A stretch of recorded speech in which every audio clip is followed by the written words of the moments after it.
Hello, it's Peter Wright and Kathleen Beauvais in Ontario, Canada, with episode number 74 of the Yakking Show. This is where we talk about life, business, and more, and we bring you tips and ideas for the changing world we find ourselves in at the moment, and it's certainly changing. As always, we have interesting guests for you, and today's guest is no exception. Going to be quite an exceptional conversation today. Somebody with a great range of experiences and history. But it's not my job to introduce the guests. The last thing I would do is say, if you like our show, please subscribe so you don't miss out on the next exciting episode. And I'll now welcome Kathleen and ask her to introduce our guest. So hello, Kathleen. How's it in Waterloo today? Hello, Peter. Oh, it's wonderful. In fact, the sun just keeps beaming through my windows here. I'll take it. It's just absolutely lovely. And thank you all so very much for tuning into our show. We so appreciate you. And if anyone out there is interested in becoming a guest on our show, please don't hesitate to reach out to Peter or myself. And we so enjoy reading your comments, so do please keep them coming. And as Peter mentioned, yes, we do have a wonderful guest with us today. And I can't wait to delve into this interview because I think she's just such an interesting lady. Please welcome Jane Stoller. Hello, Jane. Welcome to the show. Hello. Thank you for having me. You've had quite an interesting career, and you still are. You're doing what you're doing right now is just amazing to me. You are an author. You're an entrepreneur. You have a passion for organizing and decluttering. So please tell our audience a little bit about your background and what led you into this passion for organizing. Yeah, so it's not a very traditional, I'd say, career path or now full-time business. But I grew up in Ontario and I was on a dairy farm. And even as I was a little girl, I would be organizing everything, even my pet cats and stuffed animals. And yeah, they've never stayed put, but that's a different story. But, I also have Swiss roots. Both my parents are Swiss, and that country is very organized. So I already had that in my genes. And I done a lot of research too. When you're around age 6 is when you start to already have those organizing or decluttering tendencies. So if anybody has kids listening, you can already start to tell. They say between 6 and 8. So it started very young for me. That was my passion. And it continued all through kind of high school and university. But in Canada, I really felt like society, we had to go to, get a university degree and work for a large corporation. And that was really what I thought I had to do. So I did that and got an MBA and worked for a large cement company. And always helping friends and colleagues still on the side, getting organized from their house to their offices to even, their businesses. And my last role in corporate was really all about organizing business processes and helping make unprofitable businesses profitable. So everything I've done my whole life has been about organizing. Wow. Just going to ask you about your career. You obviously had a very successful career in the cement industry and you got all the way to Zurich, I believe. So what was some of the highlights of your career in the corporate world?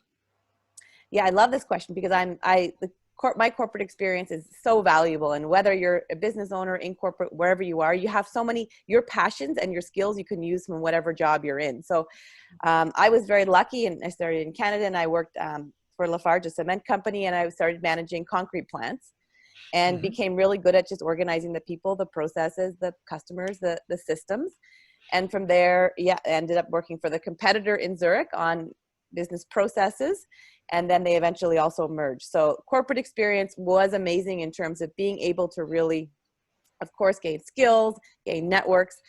And the highlight was being able to kind of still utilize my passion, and the low light was being able to help not the people I really wanted to. When you're helping businesses in corporate, you are helping shareholders essentially, not the employees directly. So that really was a bit tough for me. Okay. Interesting. So what motivated you to actually change from a successful career in the corporate world to following your passion, to becoming an entrepreneur and helping people or getting organized? What was that? I know everyone, when's that moment, right? And yeah, I had been moving all over and traveled a lot, and 75% of my job was travel. And after 3 or 4 years, it does get tiring. So they wanted to move me again to a different country. And I just, at that point, somebody had asked me in a corporate network, had said, "Hey, I wonder if you could do this job on the side for me." And I thought, you know what? I know that I can do this, and I think now is the time to make this leap. So it was really kind of, I believe, having the experience and the skills, you should have a little bit in your back pocket, or a network, and of course an emergency fund or whatnot before you take that leap, because it definitely helps. Right. But just having a little bit of okay, I can really do this. People are already asking for my services. I have the skills. I need to now just follow it. Right. Yep. Very important advice for someone wanting to make that leap. But would you say that it's better to make a clean break from the first part of the corporate world into your new business, or to try and transition if you possibly can? Oh, that's such a good question. And I've heard both schools of thought on this. Mm-hmm. A lot of people say you can't fully commit to your business unless you're going in 100%. And other people say start it as a side business. For myself, I wrote my first book while in corporate. I had clients on the side. So I perhaps started a bit sooner. But it didn't really, I wasn't able to scale it and take off until it was my full-time job. Mm-hmm. So I don't know if there's a one set of advice for somebody, but I Sure. really think that you have to be confident in your skills. And I hired a business coach to help me market myself. Mm-hmm. So you have to also be willing to hire for those skill sets that you're scared about, because being an entrepreneur is very scary. So I wouldn't say there's a yes or no or right, wrong answer there. I'm going to jump in if I can, Kathleen. Something I want to pick up on what you've just said, Jane. You hired a business coach. And I think a lot of us entrepreneurs, ourselves included, wait too long before we hire outside expertise, be it a coach or an accountant or a web designer or whatever. We try, because our budgets are tight, we try and do everything ourselves. And that tends to take our eye off the main ball, doesn't it, sometimes? Well, yeah, and it's very funny because in Canada, we're very used to having student debt, or in America as well, for education and university. Mm-hmm. And I teach at a university now, one class, and I'm a big believer in it. But we should also be looking at how these business coaches are giving us this practical accountability. That is, I think we don't put enough emphasis on that. And I would not be where I am today. I still have a business coach for now a different part of my business, right? Mm-hmm. So I think coaches are really undervalued in the entrepreneurial space. Good. Yes, I agree with you. So you are on the Forbes Business Council. How did that come about? That took it's a long time. I just believe I've been, the last 3 years, a lot of my business has been, the marketing side and getting people to know what exactly I do. So it took a long time to get my messaging right. And I was doing consulting for a lot of companies, not advertising it. So now I have a clear message that I help primarily women organize the back end of their business with my 6-step process. So I started writing a lot of articles based on that, and Forbes had then featured me in an article and asked me to be part of their council. So it kind of came about through a lot of different ways, but it's very exciting. Very good. Congratulations. That's wonderful. But you've been featured on a lot of other channels or platforms as well. I think CTV, Global TV, and magazines. And how did you get that exposure? Multiple ways. I do work with a PR company, a publicist, and that for me is a really big thing, because my biggest income and impact is helping women organize their business. So I want to focus solely on that. I want to give my attention. 80% of my time is on that. And then I hire out for what I don't. So my administrative duties, virtual assistants, my PR team who is pitching and making sure that I can get in front of the right people. And I think that is important where I spend my time. Very good advice again. Yeah. So back to you, Kathleen. You know what? Tell us about your books. You've written a book, Organizing for Your Lifestyle, as well as Decluttering for Dummies. Yeah. You got an award for one of them, and you're also in the process of writing a third book. So why don't you tell us about those two first books? Yeah, so my first book was self-published, and I wrote it while I was in corporate, because a lot of people were asking for my advice on organizing, specifically homes, and when I travel and my friends. And I said, I'm going to put it all in a book and give it to them as a Christmas present or whatnot. And it ended up just becoming a little bit more in my brand. And working in the concrete industry, it's not as, there's not a lot of women, there's not fashion, it's not branding. So I missed that. So I transformed my first book into kind of my personal brand. And that's how it all kind of started. And then Decluttering for Dummies, I had an agent and was pitching a book, and Decluttering for Dummies came up. And I really love the Dummies brand because they're very reference-orientated books.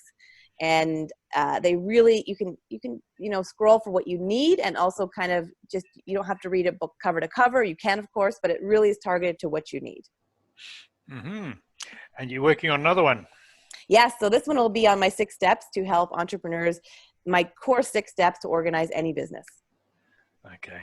And just on books, would you say for an entrepreneur that's working with people as you do, a book is really important as part of your brand and part of your arsenal of services?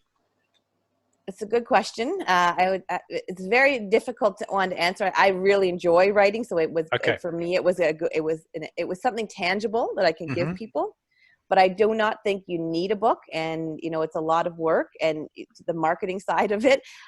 It really depends on how you want to, what you can offer people. Sometimes an ebook, whether it may be something helpful, mastermind, webinars. I don't think necessarily you need a book. Credibility perhaps, but it does take a lot of your time to market it.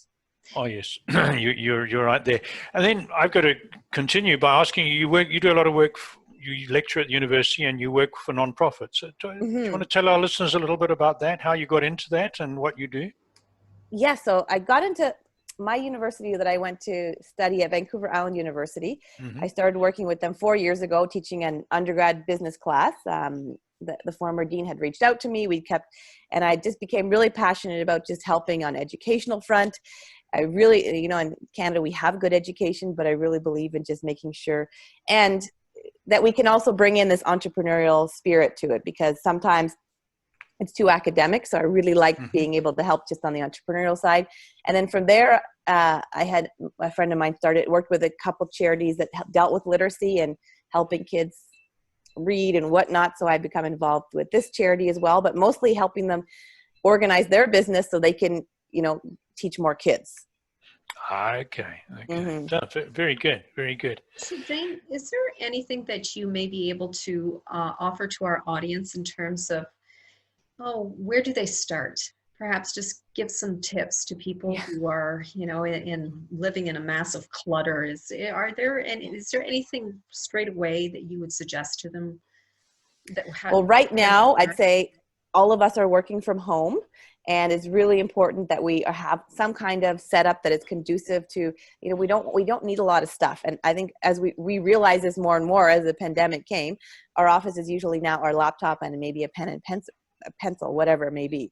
So I'd say start with kind of your office, whether it is today, 10 minutes a day. Really look around and what do you use every single day that you can perhaps that you don't need. And then from there, also look at your desktop. Every single day at the end of my day, I spend at least, even if it's 1 minute or 10 minutes, clearing off my desktop. So the next day it'll be fresh, because right now we're so digitally cluttered, and that is causing a lot of stress. Excellent. Yes, it is indeed. On that note, I was just telling Peter this morning that one of the things that I did over the weekend was decluttered my desk. I couldn't believe how many business cards I had amassed in the last year. I mean, yes, a lot.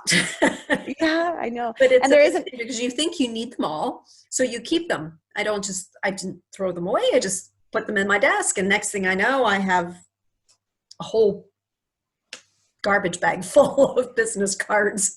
Exactly. And you have so many, you won't even know who that was anymore or whatnot, right? And if it is really important for your business, perhaps a CRM tool to put them in right away and then throw them out, or there's an app, you can take a picture of it. Because if you have too many, you'll never be able to find them. Hey, that's a great idea, an app to take a picture of them. That's right. And retrieve it. Yeah. Because as we were saying, after a while, if you can't remember the person's name, you don't know where to find their card. Exactly.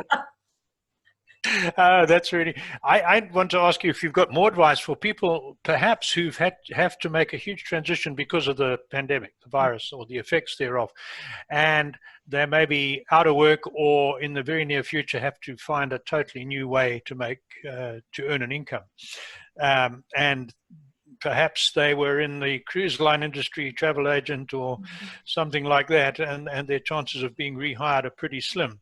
Where does someone like that, who wants to now who thinks they must become an entrepreneur, how do they start looking at their skills and where to start? What would your advice be? That's a good question in terms of like they might have some. I'm assuming they're going to have some skills from their previous job, and those skills I think are really important to. We often devalue the skills we're learning or working on every single day. So I would just go back and see what am I doing every single day that I'm really good at, and make a spreadsheet. Say I'm really good at these X 5 things, right, or 10 things. And look at that list, because there is so many people that need skills right now, especially because the digital world has exploded. We need everything from, not just from the technical side to content creation has become really big, managing social profiles, a lot of different and new kind of ways of doing business. And there's a lot of skills that we have that we devalue. And I think we should relook at that, whatever kind of business or career or job you're in. Are there specific apps that you would suggest people use to help them get a little bit more organized?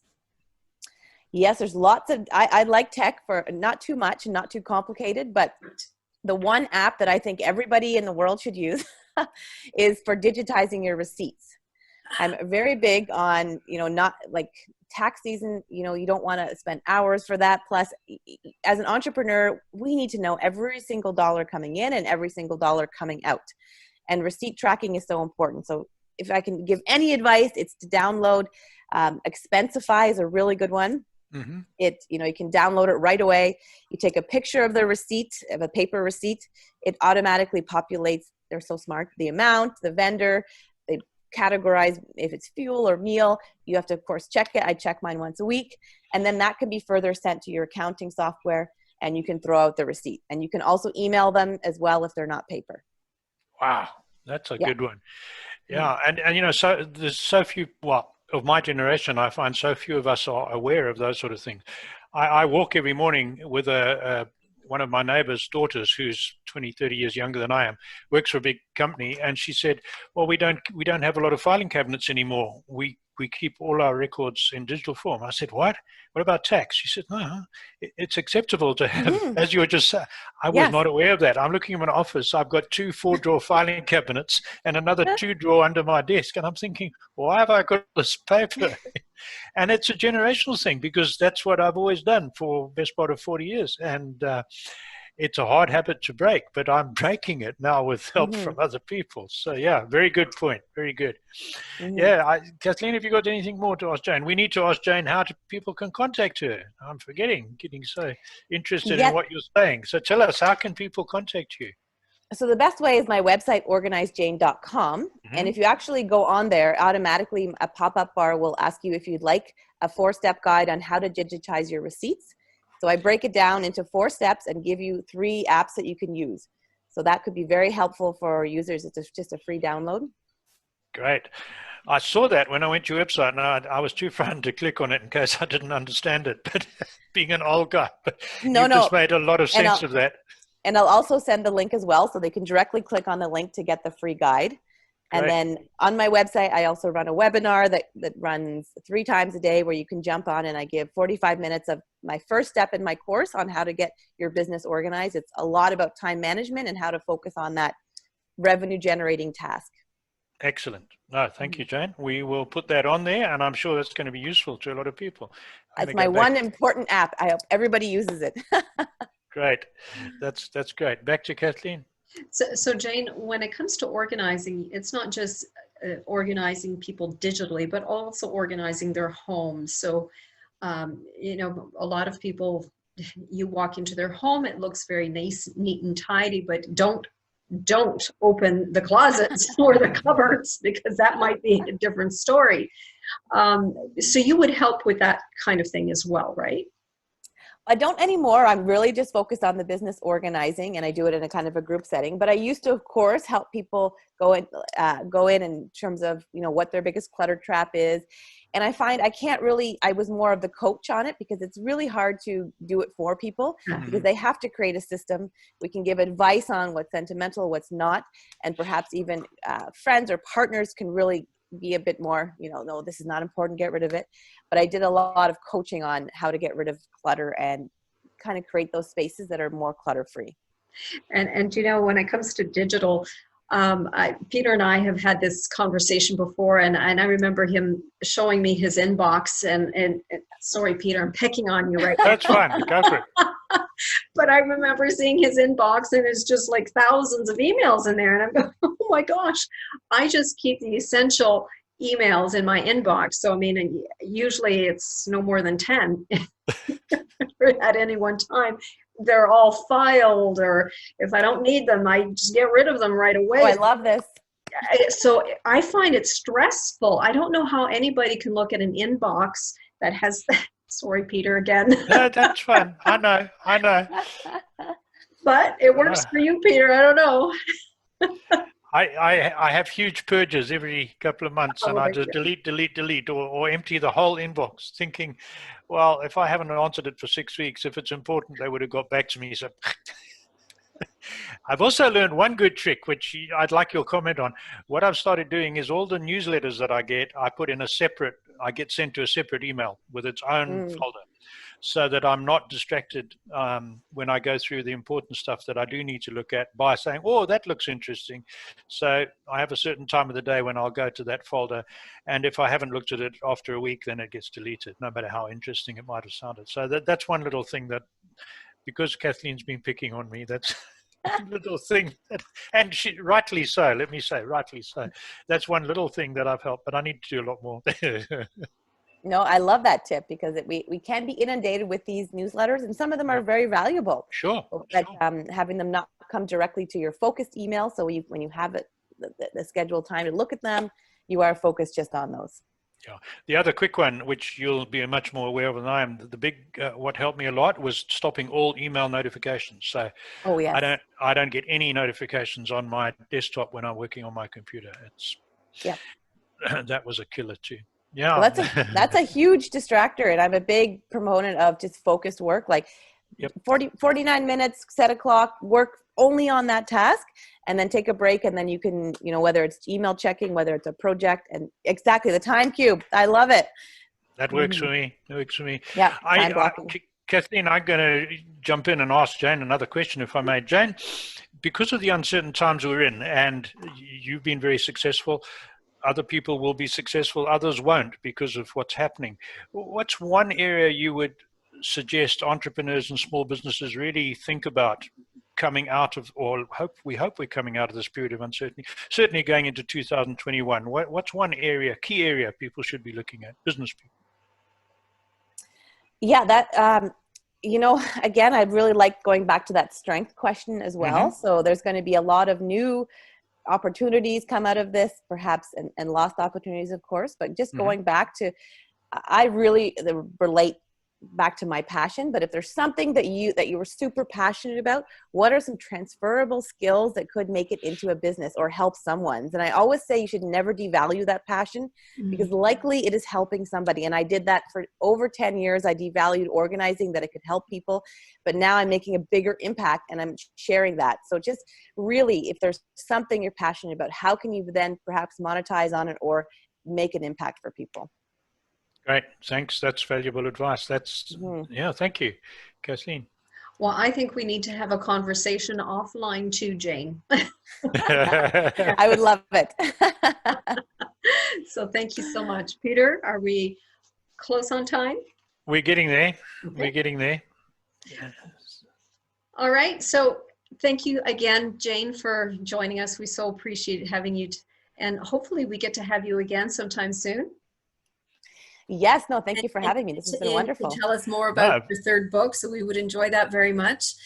Yes. And thank you all so much for joining us, as per usual. We so enjoy you tuning into our show, and of course we love reading all of your comments. And if anyone out there is interested in becoming a guest on our show, please don't hesitate to reach out to Peter or myself. And as Peter mentioned at the beginning, please subscribe to our YouTube channel. That way you get to know the next show that we're going to do. Until next time, thank you all. Bye-bye.